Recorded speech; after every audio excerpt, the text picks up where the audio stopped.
Saya terus terang pada waktu kasus IKTP, saya dipanggil sendirian Oleh Presiden. Presiden pada waktu ditemani oleh Pak Pratikno. Jadi saya heran, biasanya yang memanggil itu berlima, ini kok sendirian. Dan dipanggilnya juga bukan lewat ruang wartawan, tapi lewat masjid kecil itu. Jadi dijemput dari sana. Nah itu di sana, begitu saya masuk, Presiden sudah marah. Presiden sudah marah, menginginkan, karena baru saya masuk itu, beliau sudah teriak, hentikan. Kan saya heran, hentikan, yang dihentikan apanya gitu kan. Setelah saya duduk, ternyata saya baru tahu kalau yang suruh hentikan itu adalah kasusnya Pak Setnov. Ketua DPR waktu itu? Ya, Ketua DPR pada waktu itu mempunyai kasus IKTP, supaya tidak diteruskan. Siapa yang menyimpan kebusukan, dia akan dibongkar dari dalam pertama-tama, bukan dari luar.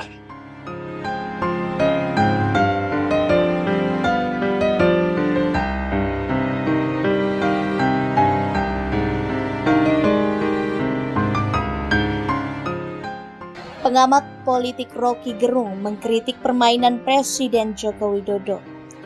Rocky Gerung menilai legitimasi Jokowi semakin berkurang, sehingga orang-orang di sekitarnya mulai membongkar rahasia-rahasia yang selama ini disembunyikan. Rocky Gerung mencontohkan pernyataan mantan Ketua Komisi Pemberantasan Korupsi, Agus Raharjo, yang membenarkan bahwa Jokowi pernah memerintahkannya untuk menunda penyidikan kasus korupsi. Rocky Gerung menilai pernyataan Agus Raharjo tersebut menunjukkan bahwa Jokowi adalah sosok yang tidak berintegritas. Bagian-bagian ini yang unik dalam politik, bahwa ketika kekuasaan melemah, maka keretakan itu akan dipercepat. Kan itu dasarnya. Dan itu sunatullah ya, untuk malam yang selalu kita bicarakan ya Bung Rocky ya, saya kira ya. Ya, kita pakai istilah sunatullah. Karena kadang-kala orang kalau kita anggap ini hukum sosiologi, orang bilang enggak, itu diatur di langit. Oh ya, justru langit udah cabut mandatnya, maka berlakulah sunatullah. Bahwa siapa yang menyimpan kebusukan, dia akan dibongkar dari dalam pertama-tama, bukan dari luar. Rocky Gerung juga menyinggung soal hubungan Jokowi dengan keluarga besarnya. Rocky Gerung menilai hubungan Jokowi dengan Ibu Megawati Soekarno Putri serta putranya Gibran Rakabuming Raka juga tidak harmonis. Ya, hard evidence ini juga sebetulnya disimpan oleh Ibu Mega. Tapi sekarang orang lagi menghajar Ibu Mega bahwa seolah-olah Mega nggak begitu dulu tuh. Tapi udah, kita tetap mesti lihat bahwa jalannya sejarah begitu. Ibu Mega pasti menyimpan banyak rahasia, hard evidence tentang politik istana. Tapi Ibu Mega mungkin dia cicil aja tuh. Soal dia kemarin baru marah, lalu orang anggap Ibu Megawati juga begitu. Iya. Rocky Gerung menilai semakin banyak orang yang membongkar rahasia-rahasia Jokowi, maka semakin dekat Jokowi dengan akhir masa jabatannya. Rocky Gerung juga mengingatkan Prabowo Subianto, calon presiden yang didukungnya, agar tidak terlalu ambisius untuk memenangkan pemilu dengan satu putaran. Jadi kita mau balik pada kemampuan kita untuk merefleksikan bangsa ini ada di dalam bahaya itu. Dan porak-porananya bangsa ini tentu tidak bisa kita tagihkan pada orang lain kecuali pada Pak Jokowi kan. Pak Agus, waktu itu Bapak kan juga Ketua KPK, ya. Dan sekarang pimpinan KPK itu dianggap sebagai mereka yang penuh kontroversi, justru dan dijadikan sebagai alat politik kekuasaan. Waktu zaman Pak Agus gimana?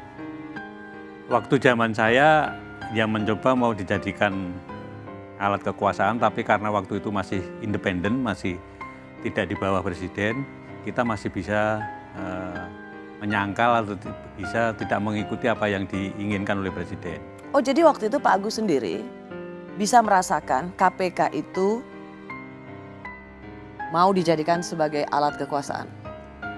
Mohon maaf, ini perlu saya ungkapkan karena semuanya harus jelas, dan saya pikir baru sekali ini saya mengungkapkannya di media yang kemudian ditonton orang banyak.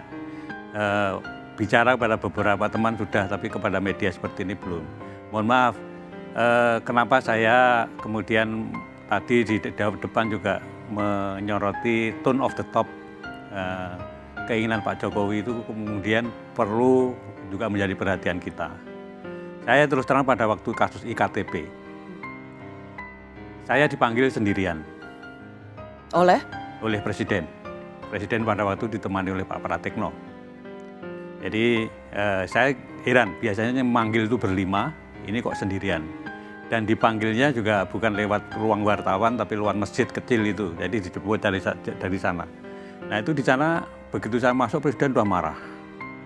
Presiden sudah marah, menginginkan, karena baru saya masuk itu, beliau sudah teriak, hentikan. Kan saya heran, hentikan, yang dihentikan apanya gitu kan. Setelah saya duduk, ternyata saya baru tahu kalau yang suruh hentikan itu adalah kasusnya Pak Setnov. Ketua DPR waktu itu? Ya, Ketua DPR pada waktu itu mempunyai kasus IKTP, supaya tidak diteruskan. Nah, sprindik itu kan sudah saya keluarin 3 minggu yang lalu dari Presiden bicara itu. Sprindik itu tidak mungkin, karena KPK tidak punya SP3, tidak mungkin saya berhentikan, saya batalkan. Ya. Kemudian, karena tugas di KPK itu seperti itu, makanya ya kemudian tidak saya perhatikan, saya jalan terus. Tapi akhirnya kan dilakukan revisi undang-undang, nanti kan intinya revisi undang-undang itu kan SP3 menjadi ada, kemudian di bawah Presiden, karena apa pada waktu itu mungkin Presiden merasa bahwa ini Ketua KPK diperintah Presiden kok nggak mau, apa mungkin begitu kemudian Itu gelagat awalnya ya? Ya, nah, jadi jadinya kan revisi undang-undang KPK itu, dan sebelum revisi undang-undang KPK itu Anda kemudian juga perlu pahami, buzzer itu kemudian kan bukan main kan. KPK sarang Taliban, KPK. Jadi sehingga civil society pada waktu itu yang membela revisi undang-undang KPK itu sangat-sangat sedikit. Teman-teman saya seperti Pak Imam Prasojo itu nggak datang tuh kalau waktu itu, karena tidak sebanyak waktu membela cicak buaya. Tidak sebanyak pada waktu cicak buaya, karena merasa ini KPK sudah seperti Taliban, seolah-olah omongannya buzzer itu betul gitu. Jadi revisi undang-undang KPK kemudian terjadi. Anda kemudian melihat di periode kedua ini kan yang namanya Corruption Perception Index itu kan turun terus-menerus. Koordinator Staf Sus Presiden Ari Dwi Payana mengatakan pihaknya telah mengecek agenda Presiden tahun 2017. Ari mengatakan tidak ada pertemuan membahas kasus IKTP antara Presiden Joko Widodo dengan Agus Raharjo di Istana Kepresidenan. Ari menambahkan fakta pembuktian kasus Setia Novanto tetap diproses secara hukum. Ari juga menekankan revisi Undang-Undang KPK yang terjadi di 2019 murni merupakan inisiatif DPR dan tak ada kaitannya dengan pemerintah. Setelah dicek, tidak ada pertemuan yang disebut-sebut dalam agenda Presiden. Yang kedua, kalau kita lihat kenyataannya proses hukum terhadap Bapak Setia Novanto berjalan seperti yang kita ketahui bersama, jalan pada tahun 2017 berjalan dengan baik gitu, dan sudah ada putusan pengadilan yang berkekuatan hukum tetap.